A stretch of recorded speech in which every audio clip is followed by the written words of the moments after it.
നേരായി നടക്കുന്നവന്.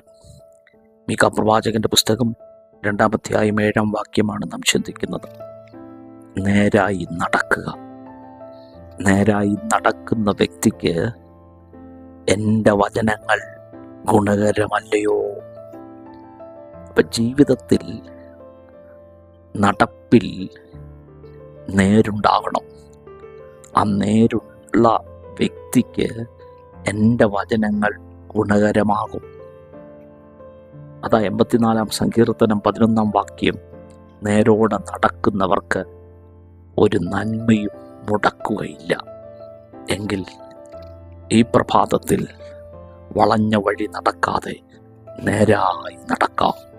നേരായി നടക്കുന്നവൻ എൻ്റെ വചനം ഗുണകരമാകും, ഒരു നന്മയും മുടക്കുകയില്ല. കർത്താവേ, നേരായി നടക്കുവാൻ ഞങ്ങളെ സഹായിക്കണം. യേശുവിൻ നാമത്തിൽ തന്നെ ആമേൻ. God bless you.